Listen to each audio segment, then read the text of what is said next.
네, 안녕하세요. 815 모니터 오늘도 즐겁게 시작합니다. 전 삼성증권 리서치 센터장이셨고요. 지금은 한동대 교수로 계시는 김학주 교수님을 오늘 모셨습니다. 그리고 이제 2020년을 맞이해서 이제 좀 새롭게 떠오르는 여러 가지 이슈들에 대해서 이제 좀 다뤄볼까 하는데요. 안녕하세요. 네, 안녕하십니까? 네. 일단 현재 가장 큰 이슈가 되고 있는 것 중에 하나가 끝없이 폭등하고 있는 미국 증시이지 않습니까? 네. 네. 그래서 이 유동성 때문에 이렇게 올라가고 있다라는 이야기들이 있는데 이런 증시 주변 자금들이 앞으로도 계속 이렇게 풍부하게 남아 있을지.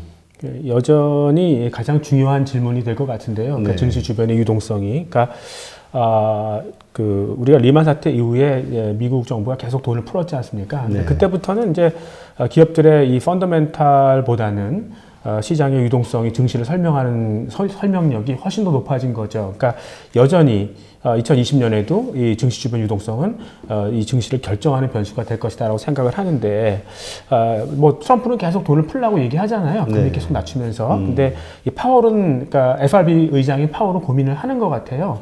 근데 이제 이 사람의 이 출신을 보면 그걸 좀 이해할 수 있는데, 옛날 그 칼라일 그룹의 네. 파트너였었지 않습니까? 아, 그런가요? 이 사람이 이제 헤지펀드에 있었던 사람이죠. 그러니까 이 돈 풀린 돈들이 어디 가서 지금 무슨 일을 만드는지, 그러니까 무슨 부작용을 일으키고 있는지를 가장 잘 아는 사람 중에 하나죠. 그래서 지금 원래 인플레를 만들고자, 그러니까 증시에 약간 탄력을 붙이려고, 그러니까 경제에 탄력을 붙이려고 노력을 했지만 그건 잘 안 되고 약간 좀 좀비 같은 기업들을 계속 살려주는, 그러니까 부작용만 자꾸 늘어나니까 내가 이걸 계속 해도 되는지 잘 이제 모르는 거죠. 근데 최근에 보면은 이제 이 파월 같은 경우도 조금 어쩔 수 없는 그런 현상이다라고 받아들이는 것 같아요. 그러니까 이 미국에서 이제 미래 기준금리를 예측하는 그 컨센서스가 있는데 2022년에 이 메디안 레이트라고 그래요. 그러니까 이 기준금리의 중간값. 이 한 어느 정도 되나? 그동안은 한 2.4%였었거든요. 네. 근데 이제 이게 2.1%까지 떨어졌어요. 그러니까 그만큼 파월도 어쩔 수 없을 것이다. 이렇게 생각을 하는 거죠. 파월이 뭐라고 최근에 얘기하냐면, 이 인플레이션이 자기가 막 돈을 풀어서 순간적으로 타겟을 넘는다. 그러니까 2%, 인플레이션 2%를 넘는다 하더라도 용인하겠다고 얘기를 하고 있어요. 그러니까 이 얘기가 뭐냐면은 그만큼 인플레가 나타난다 하더라도 그게 지속될 힘이 없다는 걸 얘기해요. 그러니까 그만큼 이제 이 디플레 압력이 크다는 걸 얘기하는 거죠. 그래서 이제부터는 뭐 돈은 충분히 풀겠구나. 뭐 이런 생각을 사람들이 하는 것 같고요. 최근에 좀 재밌었던 일은 2019년을 돌아보니까 이 주식형 펀드라는 거 있지 않습니까? 근데 대표적인 게 뮤추얼 펀드, 네. 그리고 ETF 같은 거죠. 네. 여기서 돈이 많이 빠졌어요. 그러니까 2019년에 이 환매가 된 게 아마 거의 사상 최대일 겁니다. 예, 그럼에도 불구하고 지금 미국은 주가가 계속 좋았죠. 그러니까 네. 누군가 받아준다는 얘기 아니겠어요? 그러니까 예. 사람들이 그동안 너무 많이 오르고 거북해서 환매를 해서 이제 뭐 안전자산인 이 채권이라든가 아니면은 MMF 쪽으로 도망을 갔는데 그럼에도 불구하고 계속 누군가는 받아주고 있더라. 그 얘기는 사실 미국도 그렇고 유럽도 그렇고 다시 뭐 시중에 돈을 지금 넣고 있지 않습니까? 네, 뭐 네. 채권 매수 프로그램 다시 하고 있고 그래서 계속 돈이 정부로부터 풀리고 있다. 그래서 돈이 갈 데가 없다. 그래서 계속 받아주고 있다. 이렇게 금융자산 쪽으로 계속 돈이 오고 있다는 현상이 하나 있고, 그 다음에는 이제 자꾸 그 증시에 거품이 생기니까 투자 수익률이 떨어지잖아요. 가격이 올라가니까. 그러니까 사람들이 어떤 걸 느끼냐면, 내가 나중에 늙어서 이제 그 노후 대책을 하려면 조금 더 많이 저축을 해야 된다는 걸 깨닫기 시작하는 거죠. 예, 그러니까 계속 금융자산을 사는 네. 뭐 그런 상황이에요. 근데 지금부터 사람들이 더 낙관하는 건 뭐냐면 앞으로 이제 뭐 민간 투자는 안 된다. 그럼 재정 지출할 수밖에 없잖아요. 네, 그렇죠. 그게 가장 큰 화두인데요. 근데 이제 정부가 재정 지출을 한다는 거는 국채를 발행하는 거거든요. 결국 빚을 지는 거죠. 예. 근데 그 국채가 발행돼서 민간으로 나가잖아요. 네. 그러면 시중에 채권 가격이 떨어질 거 아닙니까? 공급 과잉 때문에. 네. 그럼 금리가 올라가죠. 그거 못 버팁니다. 그러니까 이 소비자들이라든가 그다음에 이 한계 기업들 같은 경우가 이미 초저금리에 완전히 이 중독된 상태이기 때문에 금리가 높아지면 버틸 수 없어요. 망한다는 얘기죠. 그래서 이걸 좌시할 수 없고 아마 그 정부가 국채를 발행해서 시중에 뿌리면은 이 중앙은행이 그러니까 FRB가 돈을 찍을 거예요. 그래서 시중에서 그만큼의 양의 채권을 다시 사는 거죠. 그러니까 전문 용어로 이걸 이제 스테릴라이즈 한다고 하는데 결국 쉽게 말씀을 드리면 정부가 발행하는 채권을 중앙은행이 사는 거예요. 그래서 돈을 그냥 뿌리는 거죠, 정부가. 네, 그러니까 이런 현상이 계속 될 수밖에 없다. 그러니까 재정 지출을 하기 위해서 또 다른 이 양적 완화가 다시 시작될 것이다. 그러니까 영리한 친구들은 사실 그거를 지금 캐치하고 있는 거죠. 특히 헤지펀드 매니저들 같은 경우에는. 그래서 앞으로도 유동성 파티는 계속될 수밖에 없다. 이렇게 생각을 하는 거죠. 아, 그렇군요. 근데 그것이 사실 경제적으로, 근원적으로는 상당히 문제가 있는 거잖아요. 네. 자꾸 양적 완화를 하고 돈을 찍어내고 하는 게. 네. 어떤 분은 그런 이야기를 하시더라고요. 어떤 경제 위기가 올 수 있는 그 징조 중에 하나가 네. 그냥 쉽게 문제를 그 금리 인하라든가 양적 완화를 통해서 풀려고 하는 정부들의 시도가 지속이 될 때 문제가 터질 수 있다. 네. 이거에 대해서는 어떻게 생각하세요? 과거에 그랬어요. 근데 지금은 뭐 어쩔 수 없는, 그러니까 이게 인구 구조에서 오는 저성장이지 않습니까? 네네. 네, 그러니까 어쩔 수 없다. 지금 이 과도기에는 다른 방법이 없으니 그것을 받아들이자. 사실 되게 비효율적인 거거든요. 내가 비효율을 안고 가자. 뭐 이런 생각을 하는 거죠. 그래서 뭐 결국 이 경제를 수술을 해야 되는데 환자가 수술할 수 있는 체력을 갖출 때까지는 그냥 이런 대로 가자. 뭐 이런 식으로 가는데요. 근데 사실 여기서 진짜 위험한 건 뭐냐면 아까 좀비 말씀을 드렸잖아요. 네네. 그러니까 이 초저금리 때문에 이제 이런 아주 비효율적인 그런 기업들이 아직 살아 있어요. 네. 근데 걔네가 계속 살 수 있냐는 거죠. 그러니까 나중에 못 버티고 무너지기 시작하면 증시에 쇼크를 줄 수 있어요. 아무리 네. 저금리라 하더라도. 예, 그래서 그동안은 이제 그 M&A가 많이 일어났지 않습니까? 이 저금리 바탕으로. 그러면 힘든 기업들도 그냥 뭐 좀 강한 경쟁 기업에 붙어서 흡사병이 돼가지고 기생충처럼 뭐 살 수 있었던 거고요. 특히 이제 경제가 막 성장을 하다가 사실 이렇게 꺾어지는 때 그때 오히려 돈은 다 들어와요. 그러니까 뭐 R&D라든가 설비 투자를 더 이상 안 하잖아요. 그리고 네. 운전자 운전자본도 줄지 않습니까? 그러면 이제 그동안 성장했던 돈들이 다 들어오는 거죠. 그러니까 오히려 자금 사정은 이럴 때 더 좋았었는데 그동안 이걸로 버텼다면 앞으로는 어떻게 될 것이냐 이렇게 생각을 하는 거죠. 그래서 최근에 보면 이제 그 디스트레스 본드라는 게 있어요. 그게 뭐냐면 이런 기업들이 발행하는 채권의 금리가 국채 금리, 그러니까 완전 안전자산보다 10%포인트 이상 높아요. 네. 그러니까 그만큼 위험하기 때문에 이렇게 높은 금리를 주는데 이제 사람들이 그동안 이런 워낙 수익률이 안 좋았으니까 네. 이런 고금리 채권에 대해서 되게 관심 많았어요. 근데 최근에 이 정크본드 인덱스가 꺾이더라고요. 그 얘기는 이제는 투자자분들도 조금 극단적인 위험에 대해서는 도망가는 회피하는 그런 상향으로 가는 거죠. 근데 만약에 이제 그 사람들의 생각대로 하나 둘씩 좀비가 더 이상 버티지 못하고 무너진다. 네. 이럴 경우에는 그냥 찻잔 속의 태풍으로 그냥 끝날 것이냐라고 생각하는데 그렇지 않을 거예요. 왜냐하면 그동안 금융기관을 포함해서 여러 주체들이 진짜 불나방처럼 이런 데 달라들었거든요. 수익률을 높이기 위해서. 네, 그러니까 굉장히 맹목적이었었죠. 그러니까 이게 한번 무너지기 시작하면 아마 시스템에 쇼크를 줄 거예요. 그러니까 금융기관들도 이런 걸 많이 갖고 있으니까. 근데 사람들이 리만 사태 이후에 이 민간 부채를 정부 부채로 그러니까 공공 부채로 돌려서 이제 이런 어떤 충격을 막는 데는 아주 잘 연습이 돼 있다. 그러니까 문제가 터지더라도 쉽게 치유가 될 것이다. 뭐 이렇게 생각을 많이 하는 것 같아요. 네.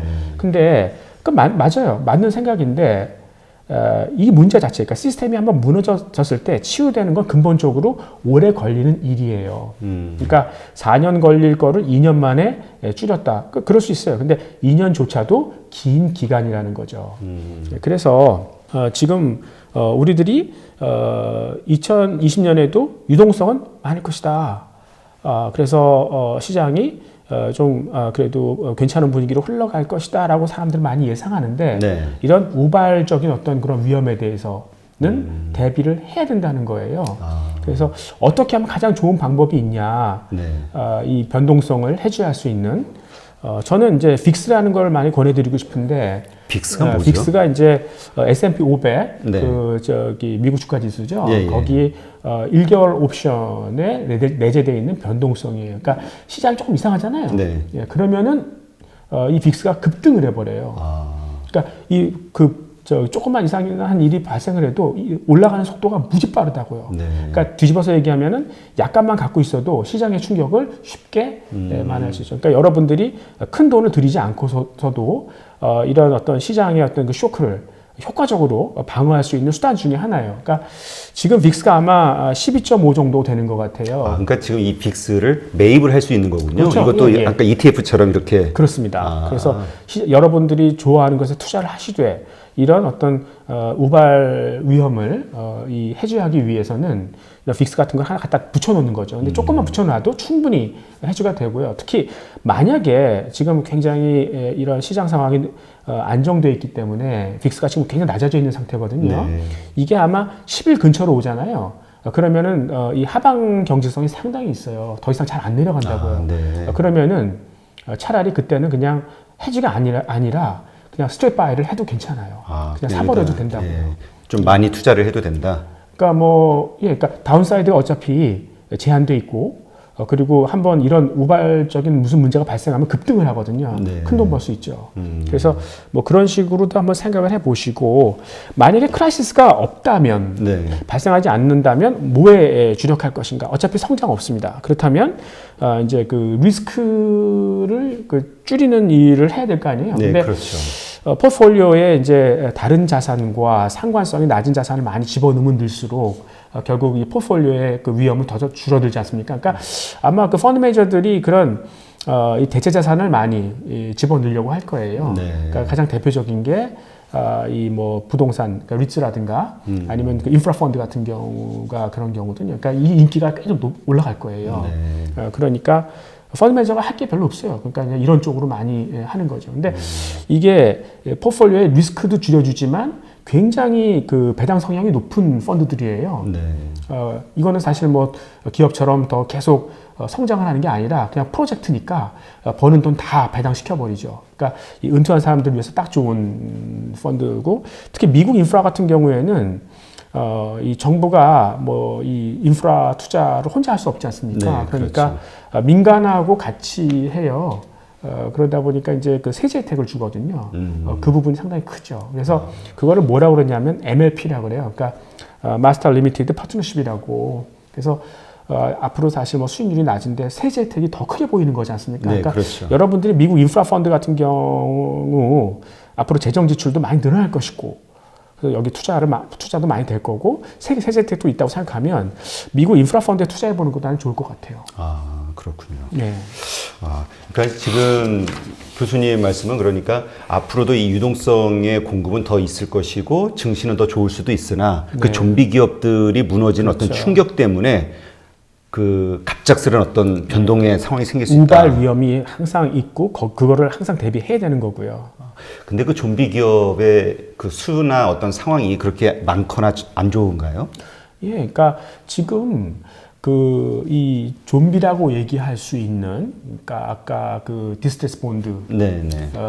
그거 발행하는 기업들이나 아니면은 뭐 보통 이제 좀비 기업이 자기가 버는 영업이익으로 이자를 못 갚는, 그러니까 빚을 갚기 위해서 더 빚이 늘어나야 되는 그런 네. 기업인데 OECD에서 지금 카운트를 해보니까 한 560개 정도가 되더라고요. 그러니까 미국 내에만? OECD 안에서. OECD 안에서요? 네네네. 근데 그게 리만 사태가 터졌을 때, 그때 네. 굉장히 힘들었을 때가 600개가 좀 넘었었어요. 그럼 차이가 얼마 안 나네요. 예, 그러니까 지금은 거의 그 이후로 사상 최고 수준으로 올라온 거죠. 예. 그렇군요. 지금 현재 뭐 거의 그 완전 고용 상태라고 말을 하는데 그럼에도 불구하고 인플레가 오지 않는 이유가 무엇인가라는 주제에 대해서 한번 이야기를 나눠보시죠. 네, 그러니까 이걸 이제 보통 완전 고용이라고 그러지 않습니까? 그러니까 네. 미국도 실업률이 굉장히 낮아져 있고요. 근데 미국만 낮은 게 아니에요. 그 프로가 어떻게 되죠? 그러니까 미국이 지금 한 3.3, 3.4 이런 쪽까지 내려왔지 않습니까? 사상 최저죠. 네. 근데 유럽도 마찬가지예요. 그래요? 예, 그리고 뭐 경기가 되게 안 좋은 것 같은데. 예, 유럽은 안 좋잖아요. 예. 미국만 좋고, 근데 안 좋은 유럽도 실업률은 낮다는 거예요. 그러니까 이게 무슨 얘기냐면, 그러니까 미국 같은 경우는 사실 그동안 엄청나게 부양을 해서 네. 경기가 상대적으로 좋은 건 맞아요. 그러니까 지금 이 경제활동 참여율 같은 경우가 한 63.3%까지 왔었죠. 네. 그러니까 뭐 한 61%, 2%까지 찍다가 다시 올라왔어요. 그 얘기는 뭐냐면은 사람들이 다시 일자리로 돌아온다는 얘기죠. 네. 과거에는 뭐 완전히 포기하고 돌아갔던 사람들 다시 돌아온다. 그리고 미국에서는 이제 그 백인과 아프리카 출신 흑인들 네. 간에 이제 임금 차이를 많이 보거든요. 근데 그게 사상 최저로 줄었어요. 그러니까 그만큼 이 사람 구하기도 쉽지 않다. 뭐 이렇게 볼 수 있는 거죠. 그럼에도 불구하고 이제 그 인플레가 나타나지 않는다. 이걸 어떻게 해석할 수 있냐 하는 거죠. 그래서 지금 미국이 이제 아웃풋 갭, 그러니까 이제 이 생산 요소가 완전히 다 잘 사용되고 있다. 그렇다면 당연히 인건비도 오르고 코스트 푸시 인플레이션 나타나야 된다. 이게 이제 필립스 커브가 얘기하는 거 아니겠어요? 네. 근데 그게 완전 무너진 거죠. 이거 어떻게 해석할 수 있냐? 저는 이제 구경제에서 신경제로 넘어가는 과도기에 나타나는 현상이라고 생각하는데요. 이제 그동안 구경제라는 건 제조업 위주 아니겠습니까? 네. 근데 이제는 뭐 워낙 소비가 죽었기 때문에 잘 안 팔리지 않습니까? 그러니까 구경제가 부가가치 많이 잃었어요. 근데 유지는 해야 되는 거죠. 그러니까 사람은 필요합니다. 그리고 신경제 같은 경우에는 아직 충분히 도래하지 않았죠. 그러니까 지금은 그냥 리서치 수준이죠. 그러니까 구경제나 신경제나 둘 다 부가가치는 아직 없다. 그러니 높은 임금을 줄 수 없다. 하지만 사람은 필요하다. 그래서 고용은 좀, 그러니까 시험률은 낮지만, 그러니까 이제 그 부가가치가 별로 없기 때문에 그렇게 인플레가 나타나지 않는다. 그러니까 월급도 올려줄 수 없다. 뭐 그렇게 생각이 되는 거죠. 그래서 지금 아마 지난 한 100년 동안에 이 굉장한 고성장기였었지 않습니까? 그러니까 그거는 엄청난 이 비효율이라고 생각을 해요. 그 기간에 가장 대표적인 게 자동차 아니겠어요? 내가 어디를 가야 되는데 1톤짜리 쇳덩이를 움직여야 되는 거예요. 네. 내연을 막 내보내고 네. 말도 안 되는 얘기죠. 근데 뭐 풍요로웠던 시대였으니까 그런 게 됐었는데 이제는 더 이상 그렇지 않으니까 할 수 있는 게 뭐냐? 그러면은 다시 효율로 돌아가는 거죠. 그래서 비용이라도 아껴야 되는 거 아니겠습니까? 네. 그게 이제 스마트라고 부르는데요. 근데 이제 신경제로 빨리 갔으면 좋겠는데 그렇지 못한 이유가 이 신경제가 구경제를 밟으면서 오잖아요. 예. 그러니까 참을 수 없어요. 정치인들 입장에서는 그렇죠. 그러니까 기존의 어떤 이 기득권이 다 무너지는 거니까 그렇죠. 그런 리스크를 감당할 수가 없는 거죠. 예, 그래서 아까 말씀드린 대로 세계 경제가 어느 정도 이제 수술할 수 있는 체력이 유지가 될 때까지는 그냥 좀 겨울잠을 자자. 그러니까 이대로 가자. 비효율 있는 상태로 잠깐. 그동안은 뭘 할까? 그러면은 그냥 부의 재분배에 신경 쓰자. 그리고 이제 뭐 친환경 쪽으로 신경을 쓰고, 그리고 주주의 이익보다는 사회적 이익에 조금 더 관심을 갖고, 그러니까 이제 그 지속성이라는 말을 많이 써요. 이제 성장은 글렀고, 이제 지속성으로 좀 가자, 버티자, 뭐 이런 쪽으로 가는 것 같아요. 그래서 이런 환경에서 이제 투자에서 시사점을 찾아보면은 일단은 ESG라는 게 있어요. 그러니까 이게 Environment, 그다음 Sustainability, Governance. 그러니까 이제 환경, 그다음에 이 사회 지속성, 그리고 이제 기업 지배 구조 같은 것들을 이 ESG에 좋은 기업들을 주로 사는 펀드들이죠. 네. 앞으로 굉장히 많이 생길 거예요. 정치인들이 이런 쪽을 되게 좀 강조를 하고 있고 여기에 대해서 아마 세제 혜택을 주지 않을까. 그러니까 말씀드린 대로 하여튼 이제 이 수익률이 낮은 상태이기 때문에 세금 혜택이라는 건 굉장히 중요하거든요. 그렇죠. 그러니까 이쪽으로 이제 많이 좀 수요가 몰리지 않을까. 여러분들도 이런 쪽에 관심을 좀 가졌으면 좋겠다는 거고요.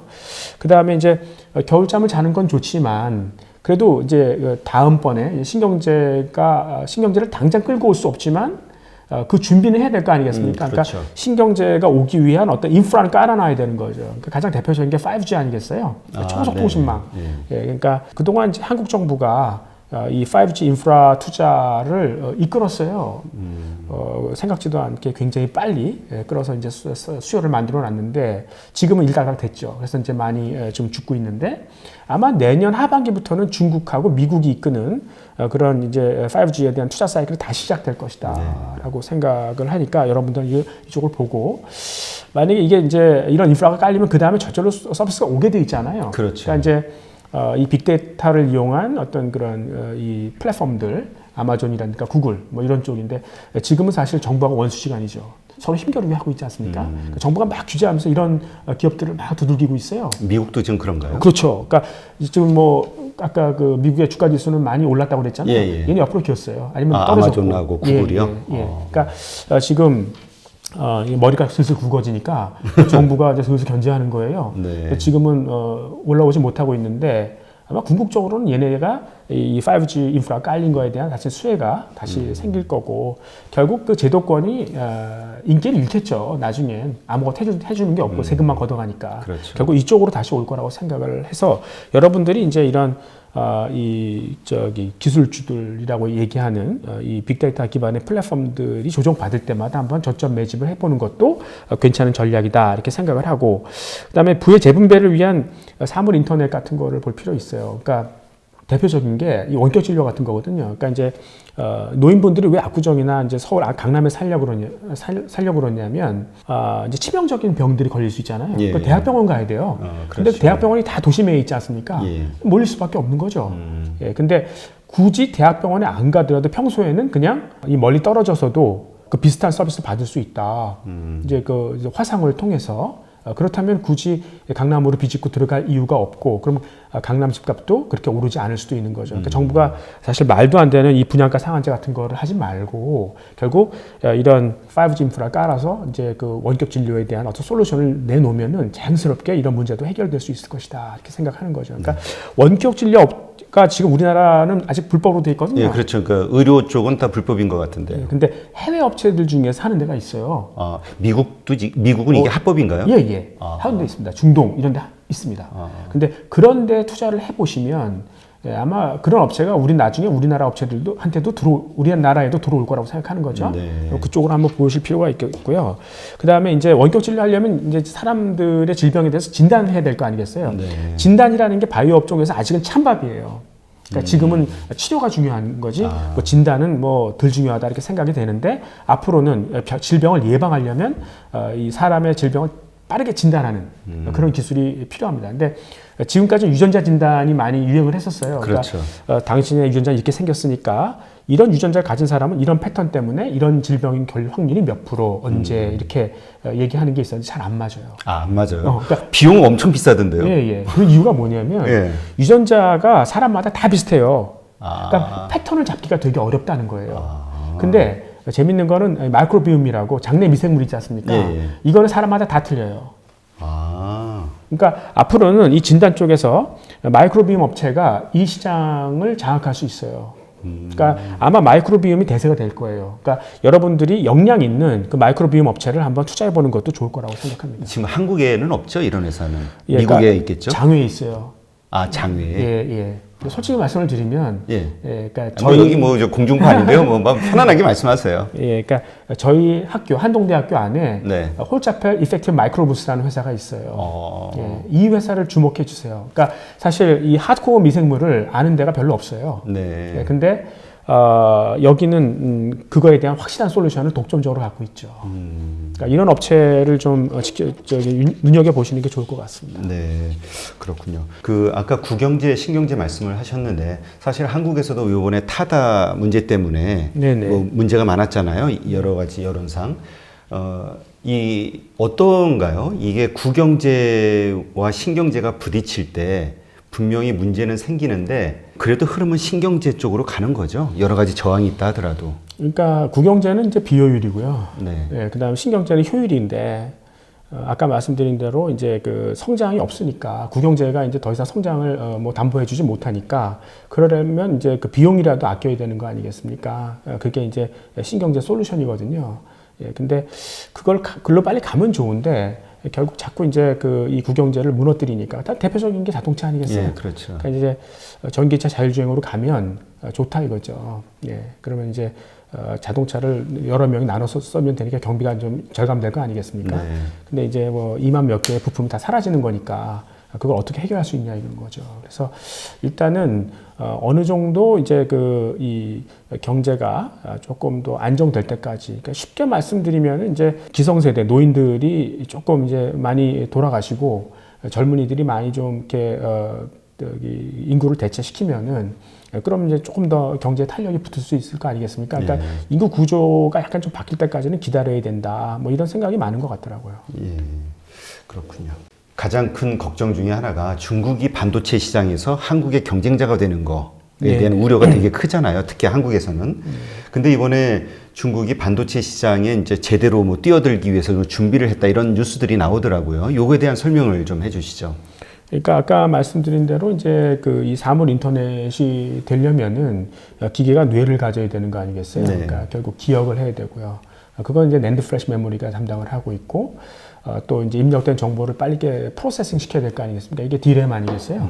네, 그렇다면 이제 반도체 수요가 더 늘어나는 건 맞아요. 예, 그리고 수요가 늘어나는 거는 의심할 바가 없다. 그리고 요즘에는 이제 기능성 반도체 같은 게 많이 나오거든요. 그러니까 최근에 AMD하고 이제 인텔하고 한판 붙었었죠. 그러니까 그동안 이제 CPU를 인텔이 굉장히 앞서갔었는데 여기다가 이제 그 FPGA라는 그런 칩을 갖다 붙이더라고요. 그러니까 이거는 굉장히 이 어떤 기능을 구현하기 위한 맞춤형 반도체거든요. 그러니까 이걸 붙이니까 훨씬 더 이제 이 그 컴퓨터가 진화가 되는 거예요.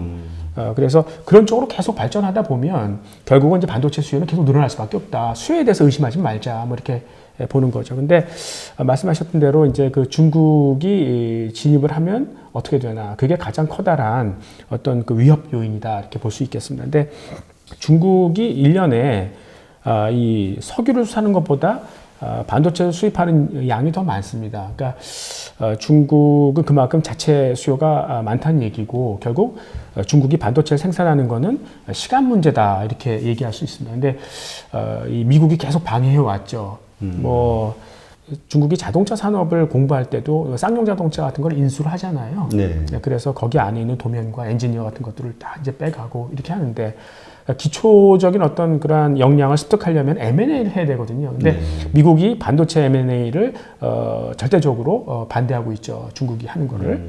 예, 그래서 그동안 계속 이제 지연이 됐었는데, 그러니까 중국이 이제 슬슬 사람을 빼더라고요. 가장 대표적인 게 이제 중국말을 할 수 있는 대만 사람들 아니겠습니까? 대만에는 이제 그 TSMC라는 그런 반도체, 커다란 반도체 회사가 있잖아요.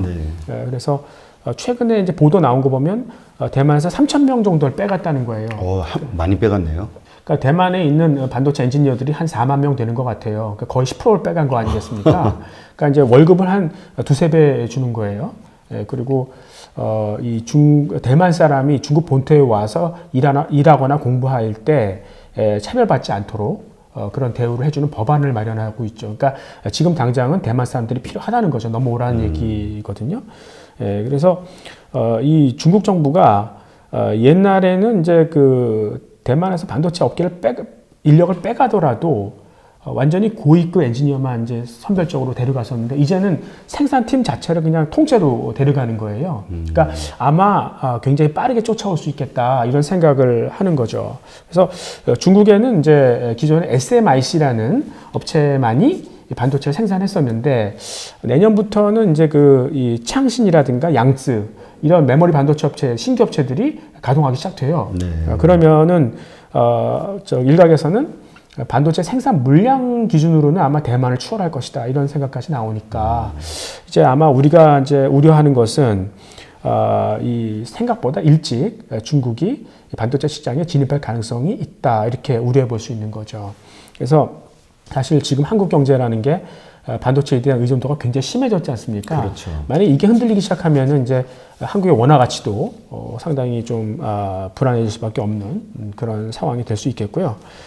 또 이제 이런 이유로 인해서 결국 이 대만하고 미국이 같은 입장에 있는 거 아니겠어요? 그렇죠. 그러니까 이제 미국도 패권을 유지하기 위해서 중국에 메이드 인 차이나 2025 같은 걸 이제 제한해야 되는 거고 대만도 사람 뺏기지 말아야 되는 거고 삼성전자도 결국 그 반도체 산업에서의 어떤 그러한 지위를 유지하기 위해서는 미국 패권 쪽으로 달라붙어야 되는 거 아닌가 뭐 이런 생각이 있는데요. 결국은 그 뒤집어서 얘기하면은 미국과 중국이 지금 당장 화해할 수 있겠나 말도 안 된다라는 생각을 좀 해보고 그 다음에 남북 경협 같은 경우도 이제 물 건너간 얘기 아닌가 결국 이렇게 생각해 볼 수가 있는 거죠. 그리고 지금 TSMC나 이제 삼성전자나 고민이에요. 그러니까 사람 뺏기지 않으려면은 월급 올려줘야 되는 거 아니겠습니까? 네, 인건비가 그렇죠. 올라가는 거죠. 네, 그러니까 사실 어떻게 보면 이제 그래서 수익성이 떨어지는 거고 우리도 지금 미국 패권을 지원하기 위해서 결국 상당한 돈을 내고 있다. 근데 미국은 그것도 모르고 계속 방위비 내라 더 내라 뭐 이렇게 하는 거니까 이런 부분은 한번 미국에 주장해 볼 만하다 이렇게 생각합니다. 예. 아, 네, 그렇군요. 아까 이게 이제 그러면 남북 경협이 물 건너갔다 말씀을 하셨는데 왜 그게 그쪽하고 상관이 되는 거죠? 그러니까 지금 저 대만도 삼성전자도 결국 반도체 산업을 지키기 위해서는 그러니까 이제 미국을 지원해야 되고요. 네. 그러니까 결국 미국은 중국을 견제해서 패권을 뺏기지 말아야 되는 거죠. 그러니까 결국 미중 간의 패권이라는 것은 첨단 산업에 있는 거잖아요. 예. 그러니까 지금 막 그 기존 뭐 철강이라든가 이런 거에 대한 무역 갈등은 사실 미국이 첨단 산업을 뺏기지 않기 위한 어떤 미끼에 불과한 거예요. 근본적인 거는 패권을 결정할 만한 첨단 산업이고 그 중에 핵심이 반도체죠. 그러니까 미국, 그다음에 삼성전자, 대만 똘똘 뭉쳐서 결국은 이제 이 반도체 산업을 지켜야 되는 거고요. 그렇다면은 이제 이 한국과 중국, 한국과 북한 이런 쪽은 약간 좀 서먹해질 수밖에 없다 이렇게 생각하는 거죠. 그렇군요. 그 중국이 그런 생각을 가지신 분들이 많더라고요. 중국이라는 게 바로 옆에 있으면서 큰 시장이기 때문에 우리가 적극적인 어떤 투자를 해야 된다라고 이야기하시는 분들이 있고 또 한편에서는 투자하면 다 기술 뺏기고 결국 몇 년 후에 다 쫓겨난다. 합작회사 해서 뭐 이런 이야기 하시는 분들도 있고 이게 어느 쪽이 맞는 건가요? 그 시장이 크니까 그 시장을 배제할 수는 없어요. 근데 이 중국이라는 나라가 사실 상도에 어긋나게 내가 시장을 내어줄 테니 나한테 기술을 상납하라 말도 안 되는 얘기를 했었는데 미국이 이제 그런 거는 하지 말라 그러잖아요. 그러니까 그런 거는 자기네들도 근절하겠다 그렇게 얘기를 하는데 그 기술에 대해서는 계속 탐을 낼 거라고 생각합니다. 그렇군요. 일본 같은 경우도 반도체에서 이제 지금 거의 손을 뗐잖아요. 네. 그 대만 정도 이렇게 있고 미국도 거의 못 하고 있지 않나요?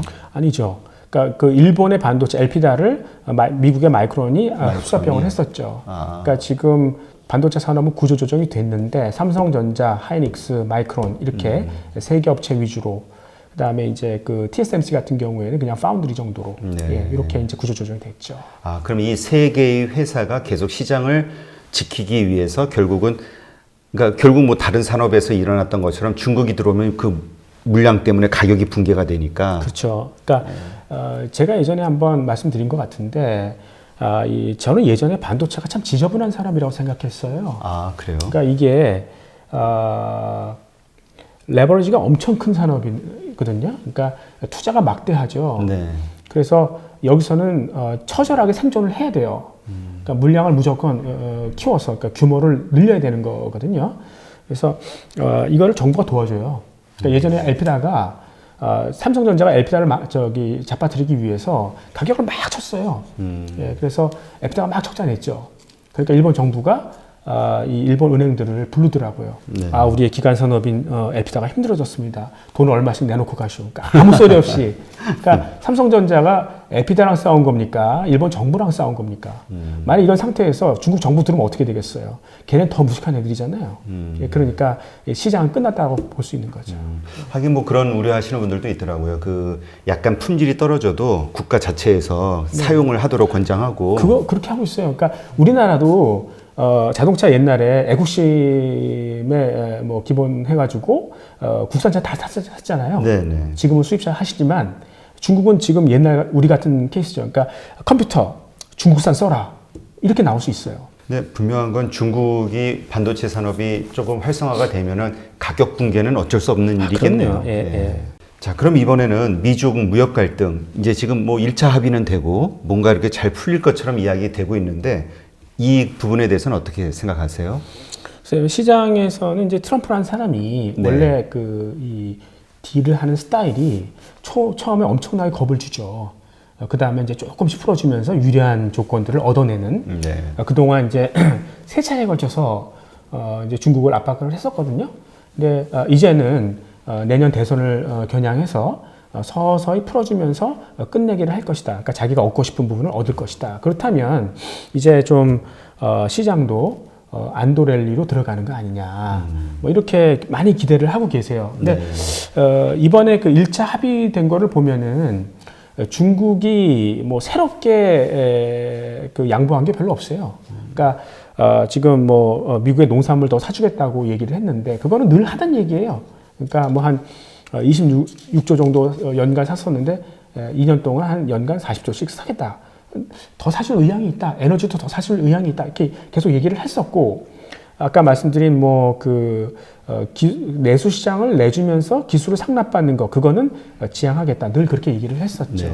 그리고 중국도 이제 더 이상 수출에 의존할 수 없고 소비 위주로 가겠다. 그렇다면 결국 이제 그 이 환 조작이라든가 뭐 이 금융시장 개방 같은 거는 우리도 가야 될 길이다. 어차피. 그러니까 거기에 대해서 한번 고민해보자. 뭐 이런 얘기는 계속 했었거든요. 네. 그러니까 지금 1차 합의 같은 거는 트럼프가 오히려 지금 불안하니까 먼저 그냥 딜을 해버린 거 아닌가 이런 생각도 좀 저는 해보고 있고요. 그러니까 제가 보기에는 이제 그 다툼이 이제 시작이라고 생각하거든요. 그러니까 보통 이제 미중 갈등도 그렇고 브렉시트도 그렇고 다 어서 문제 근원이 뭐냐면 그동안에 이제 패권을 잡고 있었던 미국, 네. 그 다음에 유럽의 패권을 잡고 있었던 독일, 이런 데가 재구시를 못하는 거예요. 그러니까 왜 미국을 형이라고 우리가 이제 그 대우를 해줬냐면 남의 나라 물건을 많이 사준다는 거죠. 네. 중국 물건을 많이 사주고, 근데 이제 이기적으로 나온다는 얘기는 그럴 수 있을 만한 힘이 떨어졌다. 뭐 그런 얘기고, 독일 같은 경우도 사실 그 마르크가 원래 유로보다 훨씬 비싸잖아요. 네. 근데 독일이 유로를 쓰면서, 그러니까 싼 커런시를 쓰면서 조금 더 이제 수출을 많이 할 수 있게 된 거 아니겠어요? 그래서 돈을 많이 벌어와서 유럽 내 이제 분담금도 많이 내주고, 그러니까 다른 나라가 여기 빌부터 산 거죠. 근데 이제 그 저성장으로 가면서 독일의 어떤 제조업체들이 자꾸 약화되는 거죠. 네. 그러니까 독일한테 뭐 기댈 수 있는 게 없다. 그러니까 이제 슬슬 떨어져 나오자. 뭐 이렇게 가는 거거든요. 네, 그래서 이분들이 좀 이제 힘들었던 부분도 있고, 특히 이제 인공지능이라는 게 패러다임을 완전히 바꿔놓을 수 있어요. 그러니까 미국이 자랑하는 국방력 같은 것도 인공지능 기술이 완전히 틀을 바꿔놔서 그 이 미국의 칼날이 약간 무뎌질 수도 있는 거고요. 그리고 이 패러다임이 바뀔 때 이런 중국이 정부 주도의 어떤 집단 성장 체제를 지금 구현하고 있지 않습니까? 네. 이게 더 효과적일 수 있습니다. 그리고 특히 이제 요즘에 인공지능 기반의 어떤 그런 플랫폼들, 아마존이나 뭐 구글이나 뭐 이런 경우 같은 경우도 지금 어차피 새로 시작하는 그런 비즈니스들이잖아요. 그리고 그렇죠. 이제 승자 독식의 비즈니스예요. 그런 경우에는 이 정부가 중앙 집권식으로 그냥 주도해서 확 끌고 나가는 게 오히려 더 빠를 수 있다는 얘기죠. 그러면 미국도 이걸 그냥 민간에 맡겨둘 수 있겠냐. 걔네도 정부가 개입할 수 있다는 얘기예요. 그러니까 그렇죠. 정부가 부딪힐 수밖에 없다. 이렇게 생각을 하고요. 역사적으로 봤을 때, 그러니까 보통 이제 그 마크 트와인이라는 사람이 역사가 반드시 반복되진 않는다. 그러나 라임을 탄다라는 얘기는 어떤 그 리듬이 있다라는 얘기인데, 그러니까 인간의 본성이 그렇게 쉽게 바뀌지 않는다는 거죠. 그래서 먹이가 부족할 때는 서로 싸우게 돼 있지 않습니까? 그러니까 그렇죠. 우리가 1930년대를 생각해 보면 이제 그 1920년대에 어떤 그러한 가격 거품이 꺼지고 굉장히 힘들었죠. 그러니까 그 당시에 교육이 확 줄더라고요. 그리고 자기네들의 그 식민지를 막 개발하는 거예요. 그러니까 굉장히 이기적으로 돌변하는 거죠. 예, 그래서 이제 그 당시에 이제 일본이나 독일 같은 경우에는 식민지 기반이 없었기 때문에 남의 걸 뺏어야 되는 거 아니겠어요? 그러니까 전쟁을 유발시킨 거고, 네. 그게 2차 세계대전으로 발발이 된 건데, 결국은 지금도 이러한 상황에서 그 국가들이 이기적으로 돌변할 수밖에 없고 포퓰리즘이 강화될 수밖에 없다. 뭐 이런 생각이 드는 거고요. 중국 입장에서도 지금 미국 밑으로 들어가도 별로 답은 없어요. 워낙 세계 경제가 저성장으로 가고 있기 때문에 그 밑에서 얻어먹을 게 별로 없다는 거죠. 그러니까 결국 중국 입장에서도 미국을 넘어야 산다는 거죠. 그러니까 지금 뭐 윈윈 게임은 될 수 없다라는 걸 중국이 알아요.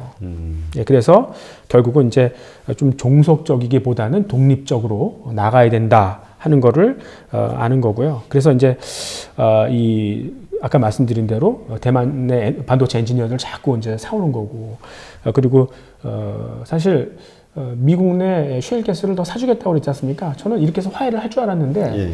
중국이 그렇게 되면 또 하나의 어떤 그 의존할 수밖에 없는 조건을 만드는 게 아니냐. 아, 원유와 관련해서. 예, 에너지까지 수입하면, 그러니까 사주긴 사줄 텐데 그래도 자체적으로 중국 셰일가스를 개발하더라고요. 네. 근데 매장량으로 보면 중국 셰일이 1등이에요. 아, 그래요? 근데, 예. 뭐 땅이 넓으니까. 예, 근데 이제 그 딱딱해요, 지층이.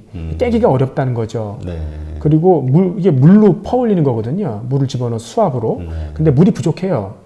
그러니까 이 채굴 비용은 높죠. 그러니까 사실 경제적이지 않거든요. 근데 에너지 안보 차원이라면 한번 해볼 만하다. 그리고 이 중국 내에 파이프를 깔아가지고 그 이 셰일 가스를 잘 운송할 수 있는 인프라를 깔아 놓으면 채굴 비용 올라가는 걸 조금 만회할 수 있을 것이다. 이런 생각을 갖고 해버리더라고요. 네, 그래서 또 이제 중국이 내수 시장이 가장 큰 데는 미국이지만 중국이 그 내수시장 커지는 속도를 보면은 더 빠르잖아요. 그렇죠. 그러니까 시간이 가면 갈수록 중국으로 패권이 넘어오는 거는 기정사실이다. 그러니까 시간은 중국 편이다라는 걸 지네들이 알아요.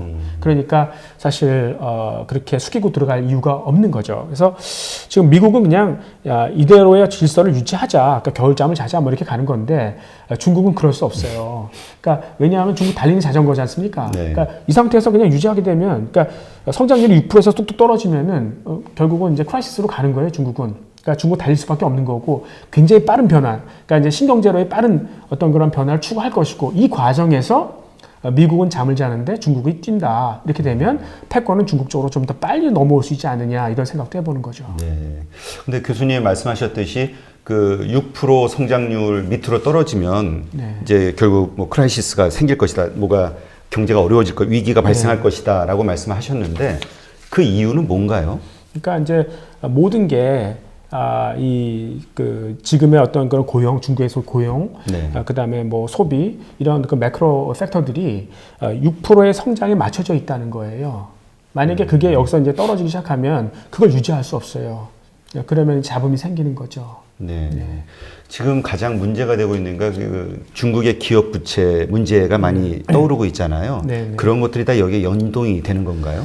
연동될 수 있죠. 예, 그래서 뭐 성장이 떨어지면 결국은 이제 그 기업의 어떤 적자가 더 늘어나고 결국은 은행권에 그 어떤 크레딧에 문제가 생길 수도 있고 이렇게 가는데 뭐 그 부분에 대해서 지난번에도 잠깐 말씀을 드렸지만 민간 부채가 확 늘어나서 결국 실패가 될 수 있지만 중국이란 나라는 계획 경제지 않습니까? 네. 그러니까 그거를 그냥 국가가 흡수해버릴 수 있어요.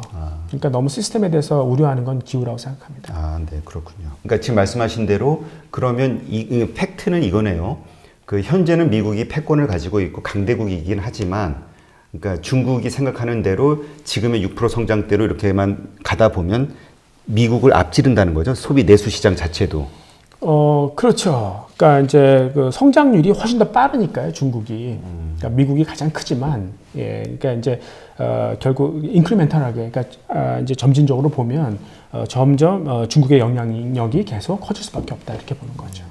그러니까 요즘 그 뭐죠? 중국 관련해가지고 이렇게 방송을 하다 보면 그런 얘기들이 많이 나와요. 약간 애국주의에서, 그러니까 미국은 우리의 우방이고 중국은 공산국가고 적이고 뭐 이런 이분법으로 이렇게 나눠가지고 중국이 망해야 된다 뭐 이런 얘기를 하시는 분들이 꽤 많더라고요. 예. 근데 그건 되게 참 그 경제학적으로 그게 어려운 얘기죠. 그게 그렇게 되면 한국은 정말 어려운 거잖아요. 이게 한국의 비극이 자원이 없다는 거죠. 사람밖에. 네. 네, 그렇다면 우리 물건을, 우리 아이디어를 많이 사줄 수 있는 그런 쪽으로 붙는 게 맞는 거죠. 그러니까 한국에서 외교하시는 분들이 굉장히 힘들 거예요. 네, 근데 뭐 그 양쪽으로 다 그 우리의 어떤 그 수출을 좀 많이 받아줄 수 있는 것이라면 그쪽으로 이제 기우는 게 맞는데, 우리가 조금 더 협상력을 가지려면 결국 남이 못하는 무언가를 우리가 만들어야 되는 거죠. 그러니까 걔가 우리 거를 살 수밖에 없도록 만들어야 되는 거. 그게 가장 중요한 거고,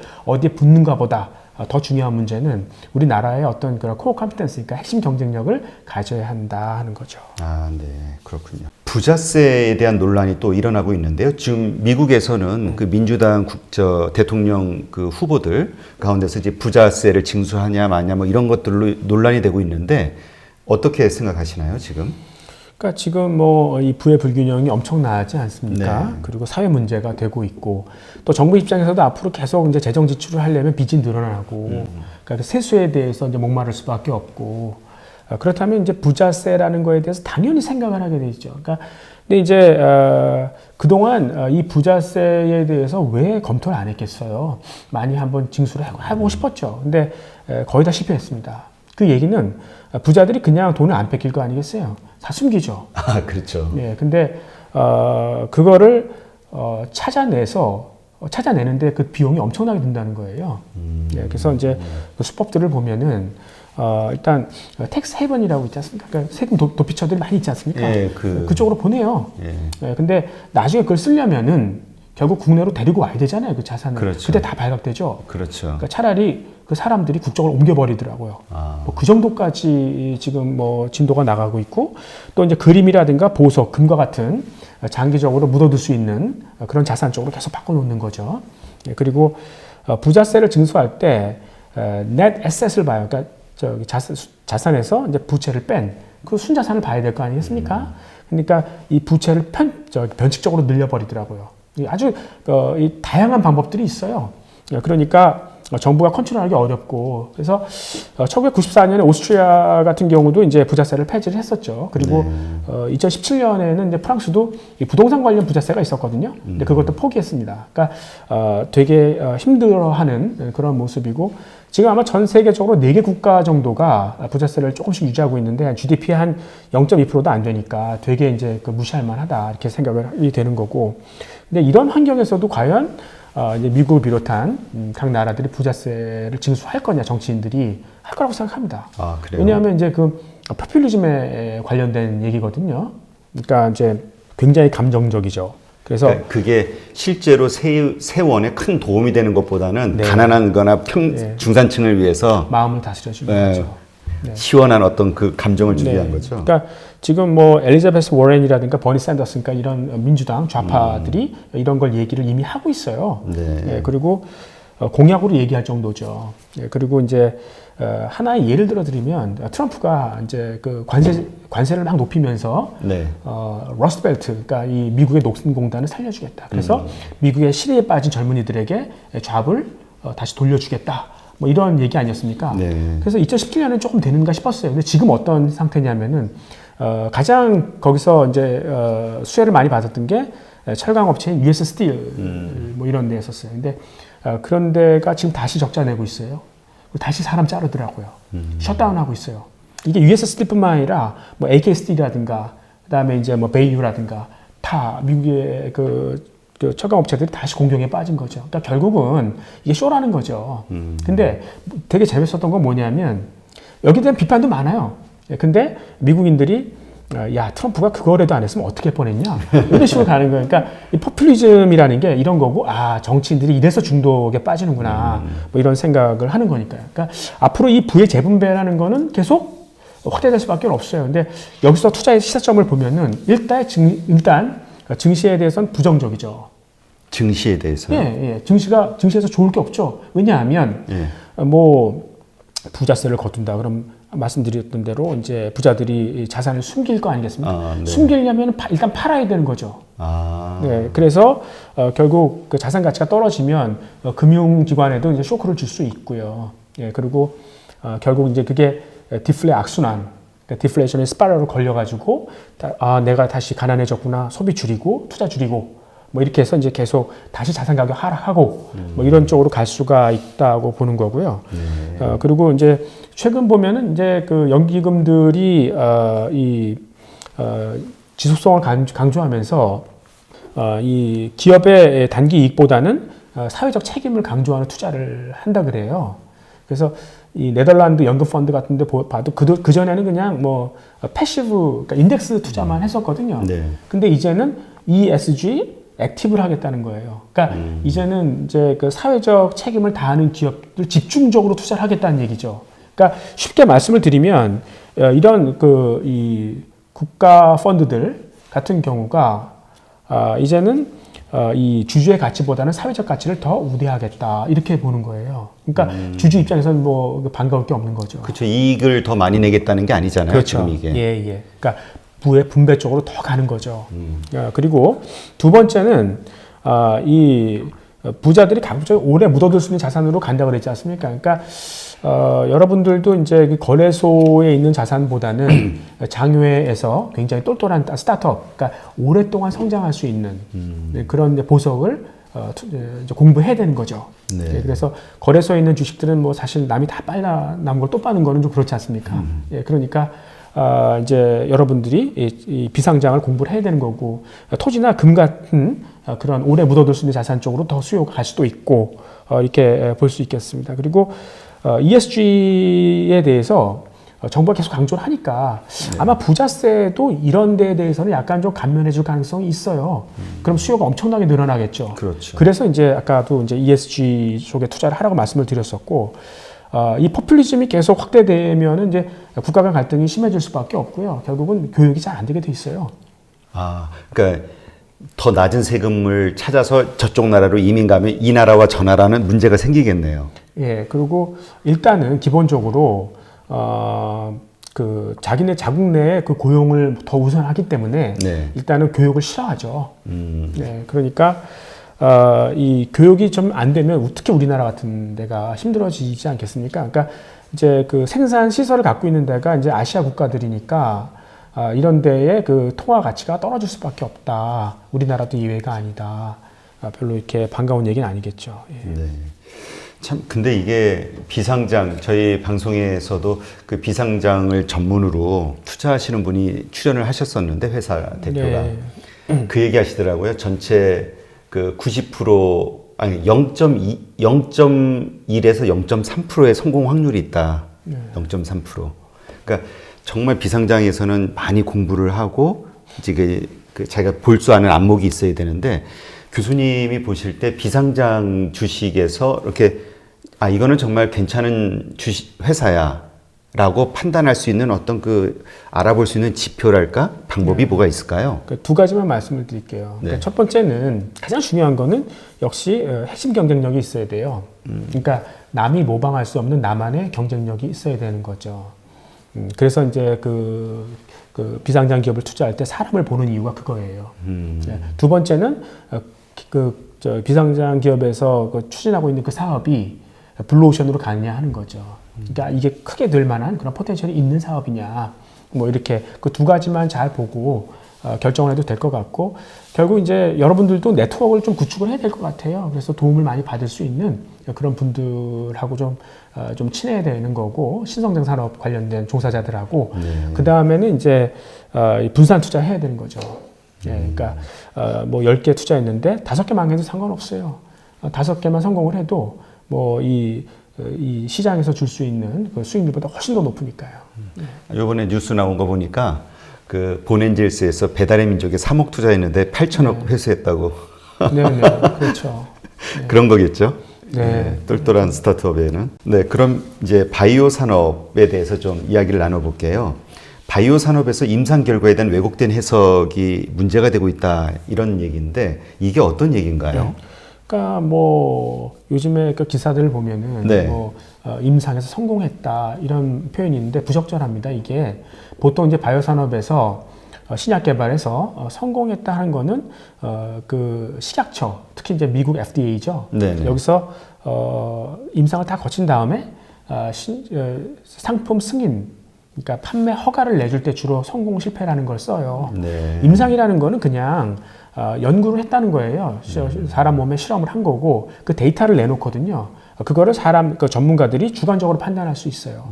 그러니까 많은 분들이 그걸 보고 이거 데이터가 괜찮다 이렇게 얘기하면 그건 뭐 잘 되는 거죠. 근데 그렇다 하더라도 성공 실패 이런 말은 잘 안 쓰거든요. 말씀하신 거를 보니까 진짜 우리 보통 뭐 전임상 성공, 뭐죠? 1상 성공, 2상 성공 이런 얘기가 많이 나오잖아요. 이게 잘못된 거네요. 예, 그런 말은 부적절합니다.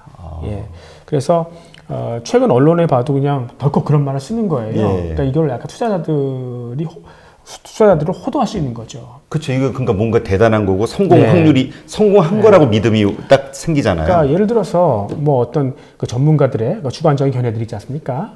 그것들을 모아놓아서 그 컨센서스가 있다면 그런 말을 뭐 써도 그렇게 큰 문제는 안 되겠지만 그런 게 없어요. 예, 그러니까 다 주관적이라는 거 생각이 되는 거고, 그러니까 이제 임상 1상 같다, 2상 같다, 그게 사실 대단한 게 아니에요. 왜냐하면 FDA는 그 이 임상에 대해서 별로 말리지 않습니다. 왜냐하면 그 임상 프로젝트가 실패한다 하더라도 걔네들의 그 이 데이터가 바이오 업계에서는 상당히 소중한 데이터로 남거든요. 그러니까 기업에서 자기 돈 들여서 연구를 하겠다는데 그거 왜 말리겠어요? 그러니까 임상 2상으로 갔다, 3상까지 갔다. 그러면 그게 얘기가 뭐냐면 이 독성이 없다는 거예요. 그러니까 이 약의 성분을 사람 몸에 독이 없을 정도로 약간만 써도 이게 효능을 낼지 모른다. 이 정도로 해석할 수 있어요. 근데 이제 3상으로 가게 되면은 FDA가 슬슬 개입을 하죠. 그러니까 거기서는 많은 환자를 대상으로 하지 않습니까? 네. 그러니까 아무리 FDA가 보더라도 이거는 정말 효능이 없을 것 같은데 괜히 하는 거 아니냐, 환자 귀찮게 그런 생각이 들면 네 약에 대해서 한번 유용성 테스트를 한번 해봐라 이렇게 오더를 내리는 수가 있어요. 그러면 거기서 만약에 입증을 못 하잖아요. 그럼 거기서 탈락돼요.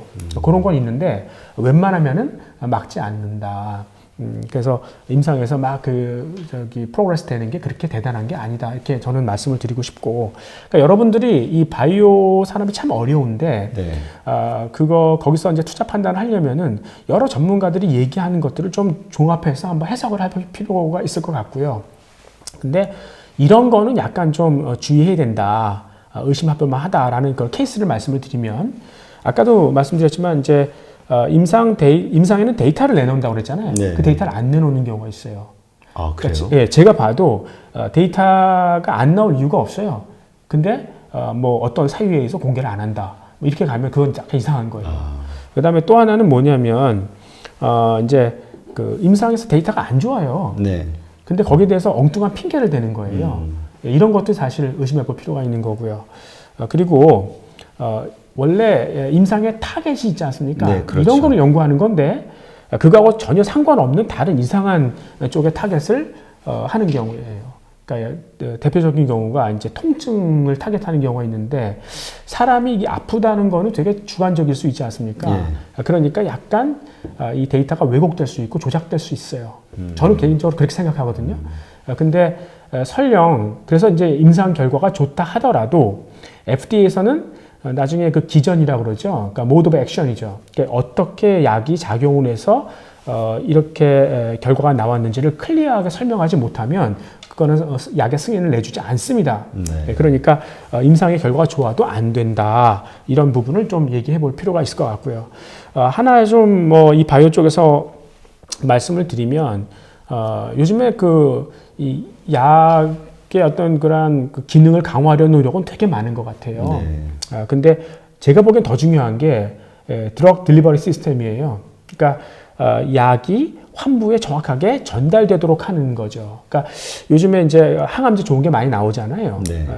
특히 이제 유전자 치료제 같은 경우에는 몸 안에 있는 어떤 그러한 유전자를 빼내서 그거를 굉장히 기능을 세게 신호를 준 다음에 다시 집어넣는 거죠. 네. 근데 그거가 제대로 환부에 작용을 못 하는 거죠. 그러니까 이 면역 같은 경우도 굉장히 세게 강화시켜 놨어요. 그러니까 면역력이 확 높아졌다고요. 근데 그 면역 세포가 암 세포를 못 찾아요. 장님이죠. 뭐 이런 경우도 있고요.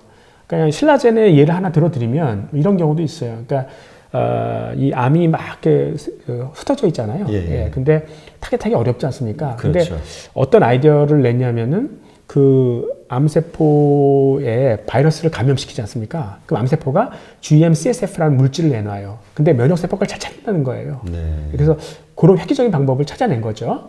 근데 그 바이러스를 그럼 집어넣어야 될 거 아니에요. 예. 정맥을 통해서 혈관에 집어넣지 않습니까? 그러면 죽어요. 바이러스가.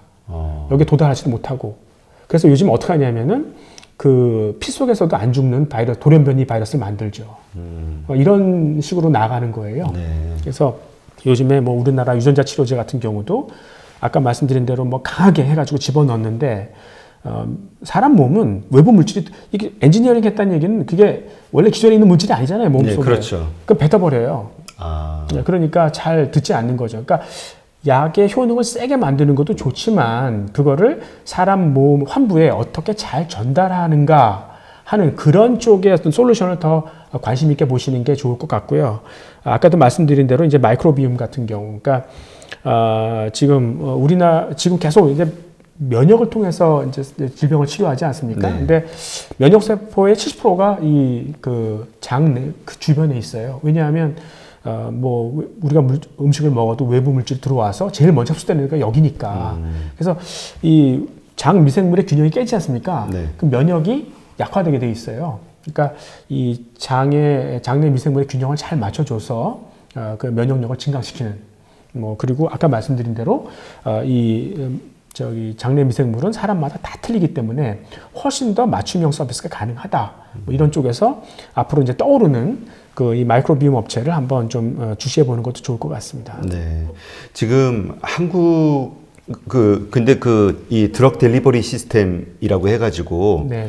그 미국에서는 약을 이렇게 배달해주는 그런 것도 있나 보죠? 아니요, 제가 말씀드린 그게 아니고요. 네. 그러니까 그거는 그냥 진짜 그 뭐 보험사나 이런 뭐 병원을 위해서 제약사의 약을 갖다가 이제 잘 싸게 딜리버리 해주는 그런 PBM 같은 시스템을 얘기하는 거고, 제가 드럭 딜리버리 시스템이라고 얘기하는 것은 이 기존의 약물 있지 않습니까? 네네. 이거를 환부에다가 사람 몸의 그 환부에다가 잘 딜리버리하는 그런 시스템을 얘기하는 겁니다. 아, 그러니까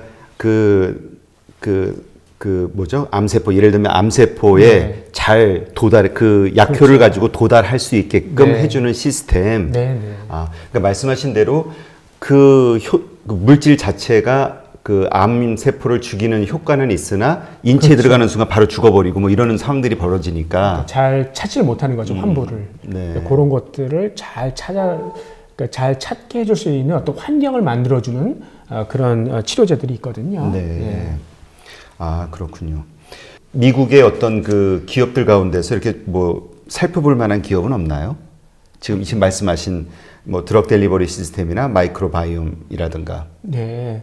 그러니까 이제 그 사실 어떤 종목들을 얘기해 버리면, 그러니까 여러분들이 조금 그러니까 분석할 능력이 안 돼서, 네. 예, 그러니까 또 잘못 그 트레이딩을 할 수 있기 때문에 예, 제가 조금 그냥 뭐 구글에서 이렇게 찾아보셔도 업체는 많이 나와요. 예, 그렇게 근데 자기가 이제 스터디해서. 예, 그게 나을 것 같아요. 네, 그렇군요. 지금 근데 우리 보면은 뉴스에 보면은 왜 임상, 일상 들어갔다, 이상 들어갔다 그 소식 하나만 가지고도 주가가 막 확 올라가잖아요. 네. 이게 상당히 위험한 거네요. 지금 말씀 듣고 보니까. 그렇죠. 사실 뭐 그 임상이라는 거는 어떤 그렇게 공식적인 성과는 아닌 것 같아요. 네. 그러면 지금 우리가 사실 한국에서 그 가장 큰 테마주 중에 하나가 이제 바이오잖아요. 네. 그리고 뭐 어차피 이제 점점 그 헬스케어에 대한 그 관심이 높아지는 시점이니까, 그렇다고 했을 때 뭐라 그럴까요? 주의해야 될 점들이 뭐가 있을까요? 그러한 투자로 그 업체를 선정할 때. 아까도 이제 이 도입기에 있는 그 기업들, 네. 특히 이제 스타트업 같은 경우가 그 투자할 때 가장 유의해야 될 점이 무엇이냐 하는 건데요. 네. 그러니까 제가 사람을 말씀드렸잖아요. 네네. 그러니까 지금 뭐 바이오 업체들 보면은 딱 프로젝트가 달랑 하나예요. 그러니까 이게 만약 실패해버리면 끝나는 거예요. 아, 그런 경우가 많더라고요. 그러니까 그렇게 되면 이거는 투자할 만한 상황이 아니라는 거죠. 그러면 이제 그래서 사람을 보는데 그 사람이 계속해서 파이프라인을 만들어낼 수 있냐는 거예요. 계속 새롭게 나올 수 있는 신약을 만들어낼 수 있는 능력이 있다면, 그런 인프라가 있고 그런 팀이 있다면, 그런 사람들이 있다면 그런 데를 보고 투자하는 게 좋다, 이렇게 생각하는 거죠. 아, 네. 그렇군요. 그러니까 지금 하나만 딱 가지고 연구하는 그 팀이 아니라 네. 여러 가지 파이프라인을 여러 가지로 네. 확장해 나갈 수 있는 네. 그러한 그러니까 연구 인력이겠네요. 네, 그렇습니다. 연구 인력의 우수성으로 결국은 판단할 수밖에 없는. 네. 네. 김학주 교수님하고 오늘 그 6가지의 테마에 대해서 이렇게 좀 나누어서 말씀을 나눴는데요. 역시 뭔가 더 한 단계 더 깊숙이 생각하시는 어떤 김학주 교수님의 해안이라고 할까요? 그런 것 때문에 좀 더 많은 생각의 폭을 넓힐 수 있는 그런 시간이 됐던 것 같습니다. 뭐 앞으로 투자 활동하는 데 있어서 또 그런 기업을 찾아내는 데 있어서 지금 말씀하신 것들을 잘 참고하면 큰 도움이 될 것 같다는 그런 생각이 듭니다. 네, 오늘 이렇게 나와주셔서 정말 감사합니다. 네, 고맙습니다. 네, 고맙습니다.